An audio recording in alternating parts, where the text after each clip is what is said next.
Welcome back. All right, so I want to talk about the Canucks. The playoff history of the Canucks from 99-2000 right through until 2020-2021, the season we just finished in July, right? So in 99-2000, this is the last year of the Mark Messier era, a short era, which of course I've discussed in recent videos. And the Canucks finished 30-29-15-8 that year. No playoffs, but it's getting better, and you can see things are turning in the right direction.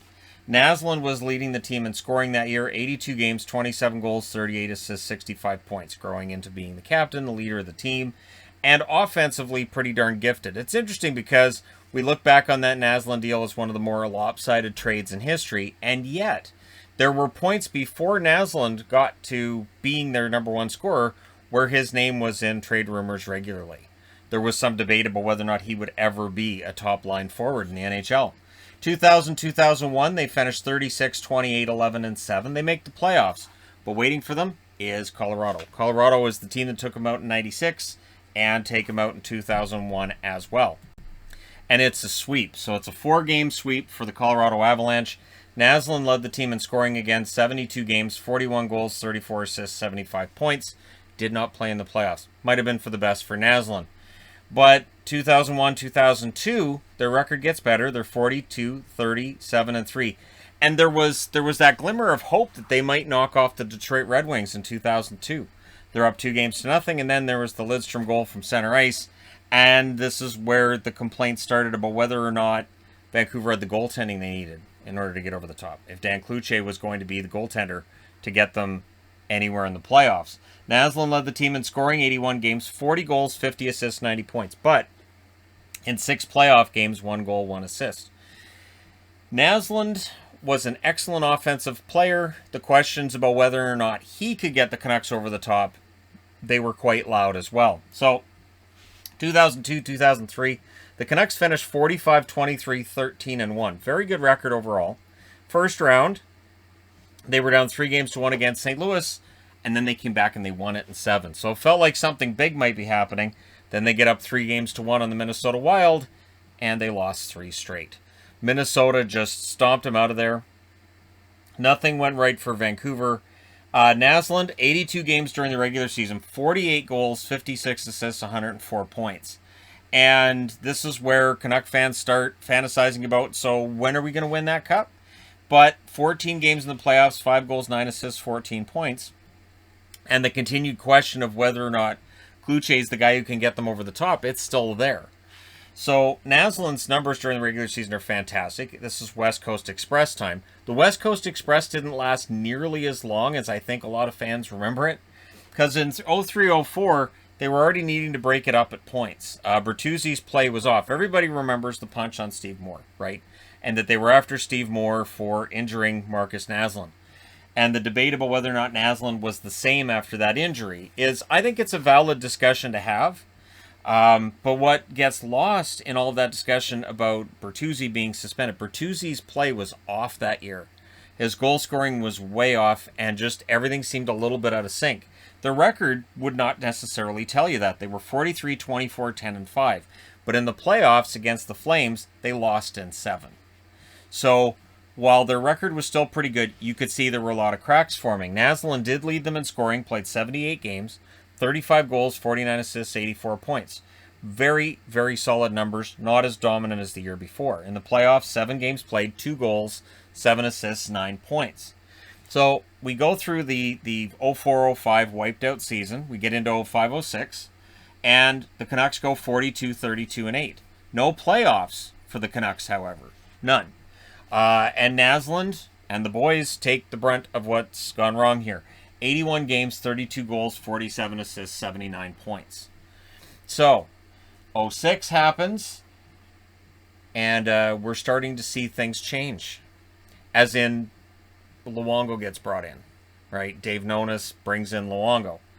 And it does pay off. They end up 49-26-7 that first year with Luongo. They knocked out Dallas in a solid defensive effort, 7-game series in the first round. Then they lost against the machine that was the Anaheim Ducks in 2007 in 5 games. Daniel Sedin led the team in scoring, 81 games, 36 goals, 48 assists, 84 points. And in the playoffs, 12 games, 2 goals, 3 assists, 5 points. So Marcus Naslund went through this long time of growth, became the captain and became the face of the franchise. And as things fall off for him, the Sedins go through their own growth to become the players they would be. And it was a long road for them too. And there was a lot of discussion whether or not they were going to be the key guys. So there does seem to be a history with Vancouver of having key guys being Swedish. And a lot of question marks about those Swedish players and how good they're going to be in the postseason, right? So, Sedin, 12 games in the playoffs, 2 goals, 3 assists, 5 points that year for Daniel. And the questions about the Sedins and their readiness for playoffs would dog them throughout their careers. 2007-2008, they finished 39, 33, and 10, no playoffs. Henrik Sedin's the leading scorer. 82 games, 15 goals, 61 assists, 76 points. 2008-2009, it is back to the playoffs for Vancouver. They get back to 100 points. They finished 45, 27, and 10. First round, they swept St. Louis. Relatively worry-free series for Canuck fans there. But then in the second round, they ran into Chicago, an up-and-coming team that's going to win some Stanley Cups here, and they lost in 6. And Chicago was able to tear apart that Vancouver defense and just tee off from right in front of Luongo. And, of course, Luongo, with a long contract, would take a lot of the brunt of the blame for that. Sedin, Daniel, leading scorer, 82 games, 31 goals, 51 assists, 82 points. But in the playoffs, 10 games, 4 goals, 6 assists, 10 points. One issue that's dogged Vancouver throughout this, whether it's the West Coast Express or then into the Sedin's era, was having legitimate scoring lines beyond that first line. Even at the Canucks' best, once you get into the second and third line, there are some questionable, whether you want to say they're questionable decisions or questionable personnel, there was always an issue past that first line. And finding the perfect winger for the Sedins took a long time, too. 2009-2010, they finished 49, 28, and 5. And, of course, eventually, it's Alex Burrows that becomes the main guy. They beat LA in the first round in 2010 and 6. The Kings, an up-and-coming team, not there yet. Chicago, they lose again in 6. That series against Chicago actually made me madder than the first one, because I really saw where Vancouver had the opportunity, and then the switch, it flipped. And Chicago got the momentum back, and Alain Vigneault never made the proper adjustments to get Vancouver back up there. This was the year that I started doubting whether or not they'd win a Stanley Cup with Luongo. I had believed when they got Luongo, I thought, all right, they're going to win a Stanley Cup, because I thought Luongo was the best goalie in the game back in 06. So, Henrik Sedin's the leading scorer for 09-10. 82 games, 29 goals, 83 assists, 112 points. Absolutely fantastic. Best season Henrik Sedin ever had. In the playoffs, 12 games, 3 goals, 11 assists, 14 points. Henrik Sedin is another in a long line of players. Very good passer, lots of assists. Also had a good shot, would have had a lot of goals as well if he'd wanted to. 2010-2011, they finished 54-19 and 9. President's Trophy. Everything looks great. And in the first round, they overcame their nemesis by eventually beating Chicago in 7. I've talked about this before. They were up 3-0, home and cleared, and then Rafi Torres woke them up. So the Hawks get woken up and take it to overtime in Game 7. Also, Bolin came back from injury, and Vancouver, he was John Cena out there because the Canucks couldn't see him, and he just kept scoring on them. I remember saying, it's Boland. Why can't they stop Boland? But they got past that. Round 2, they then beat Nashville in 6. And I remember Carrie Underwood crying. That was the highlight to me was that they made it this big deal of Carrie Underwood. Anyways, and then in the conference final, they beat San Jose in 5. So it was 7-6-5, which means in the finals it should be a sweep against Boston. But the Boston Bruins, a big team, also with a lot of depth. And there are a lot of times where you can look at that series and say, oh, where did it shift? Really, the problem was Boston manhandled Vancouver in the Boston games in games 3, 4, and 6. That, to me, is where Vancouver loses this. Of course, game 7 at home was a loss. Boston emerges as the champions. It does not improve the idea that maybe, or it doesn't change the narrative that maybe the Sedins aren't tough enough for playoff hockey. My argument was always, it's not on the Sedins, it's that when the Sedins get shut down, the Canucks didn't have anybody who could really make you pay outside of them. So you just had to key on them. Daniel that year had a career year, 82 games, 41 goals, 63 assists for 104 points. But in the playoffs, 25 games, 9 goals, 11 assists, 20 points. And the Sedins were red hot and then quiet. Red hot and then quiet. And against Boston, they were pretty quiet, as most of Vancouver's attack was. Basically, Luongo had to get a shutout if he was going to get a win in that finals. 2011-2012, they finished 51-22-9, but you could see that there were cracks in that team too. So they still finished with the President's Trophy. I didn't think they were as good as the year before, and we see them lose in the first round against LA in 5. Now, Canuck fans will point out Daniel Sedin was injured at the start of the playoffs. Only played 2 games. He had been hurt in a collision with Duncan Keith. Henrik Sedin was the leading scorer that year. 82 games, 14 goals, 67 assists, 81 points. And in the playoffs, 5 games, 2 goals, 3 assists, 5 points. I don't think if Daniel Sedin played the entire series that it would have gone Vancouver's way. LA was just on a mission in 2012. 2012-2013, the Canucks finished 26-15-7, and this is where you can really see the wheels coming off. They lost in the first round in a sweep against San Jose. Henrik Sedin's the leading scorer, 48 games, 11 goals, 34 assists, 45 points, and in the playoffs, plays all 4 games and ends up with 3 assists. So, again, the narrative can be that the Sedins, it just didn't quite work out in the playoffs, and I can honestly say it's a little bit of both. That, in my opinion, some of it may very well be on the Sedins not being the guys who were able to get over that hump in the playoffs. The other part to me is the Canucks and their depth issues. 2013-2014, they missed the playoffs. This is the John Tortorella year. 36-35-11. Henrik Sedin and Daniel Sedin asked to do things that they've never been asked to do as players before, and it showed on the ice. They were being overworked. 70 games for Sedin as Henrik leads them in scoring. 11 goals, 39 assists, 50 points. Huge drop-off in his points per game that year, and they were miserable. The Canucks in general were miserable. John Tortorella, I like him as a coach. It was a bad mix in Vancouver. Just did not work. So 2014-2015, they had a bounce back after they got a new coach in Willie Desjardins. They end up 48-29-5, but in the playoffs against Calgary, Calgary shows that Vancouver wasn't quite ready for prime time. Calgary knocks them out in 6. Daniel Sedin led them in scoring. 82 games, big bounce back year for the Sedins.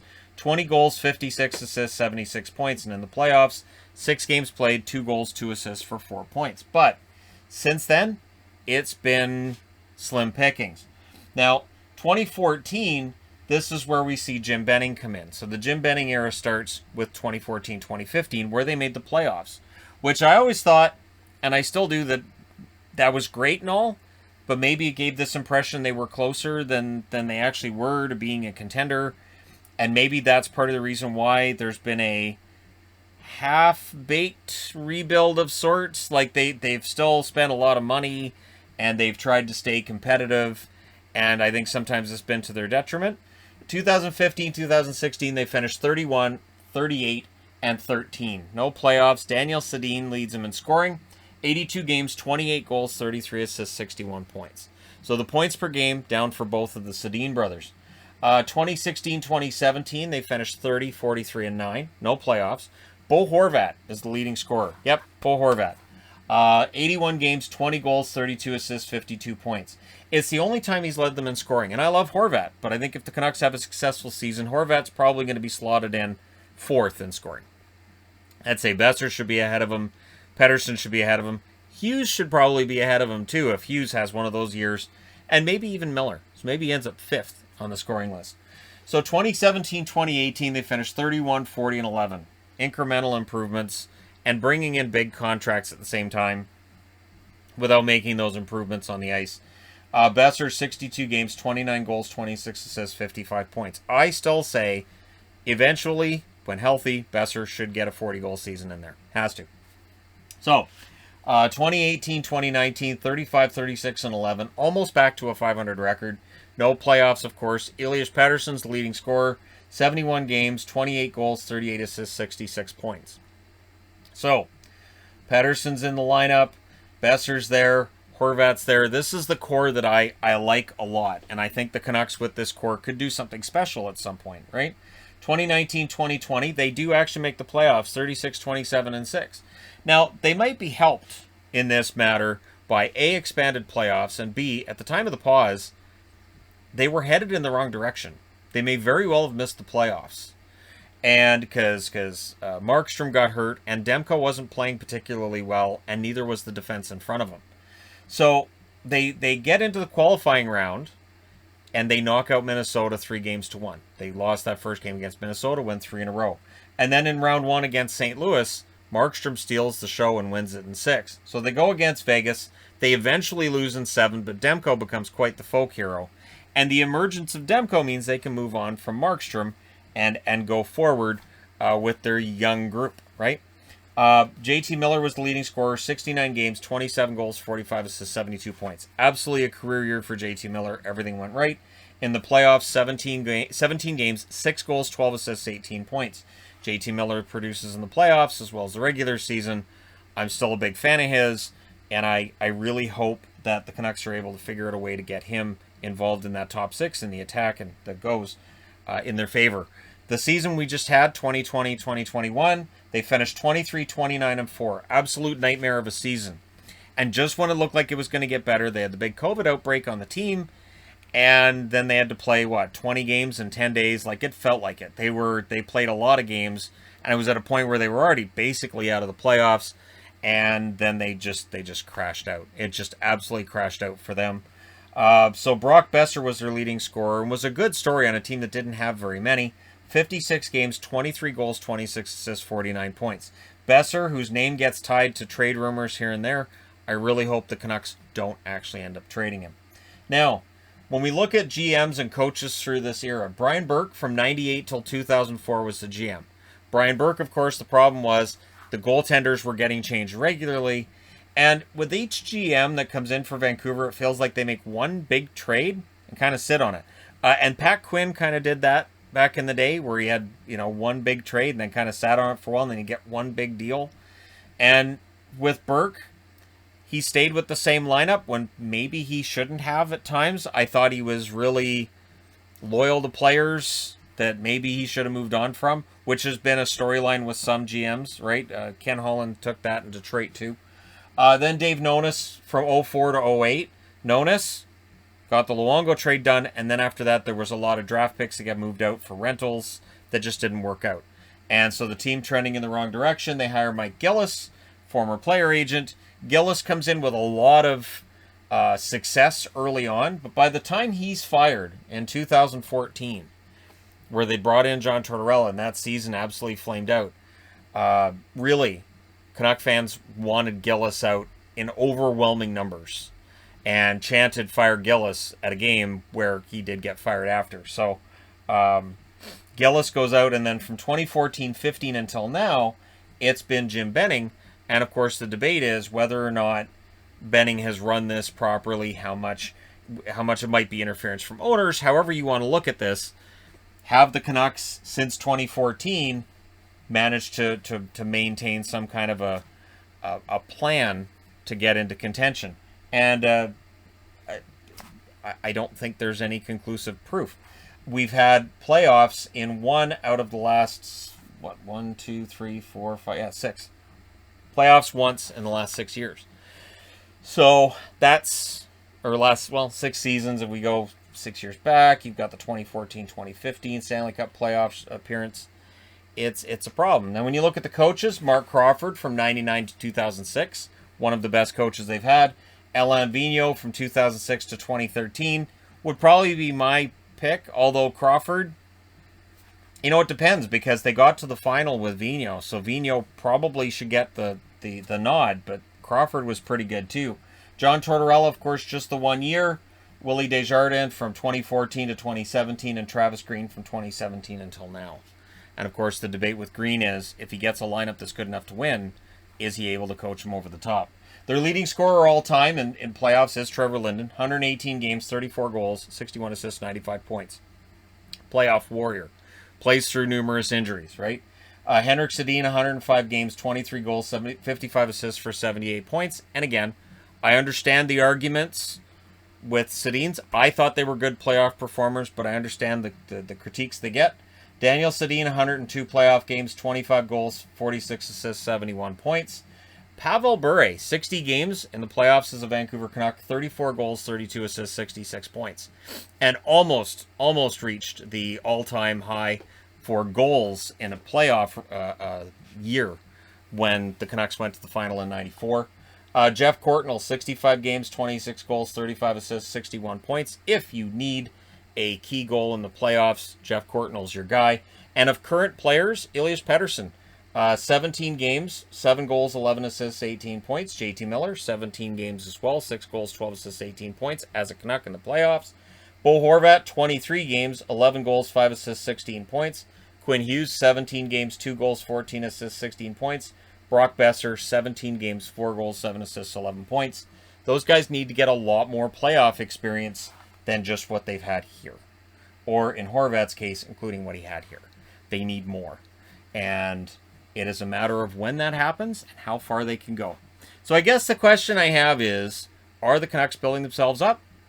Are the Canucks going to stay in this iffy spot they've been in? Let me know your thoughts in the comment section below as always. Don't forget to hit like and subscribe if you're browsing your way through. You just happened upon this video. Thank you guys so much for watching, for all your support. I will talk to you again soon.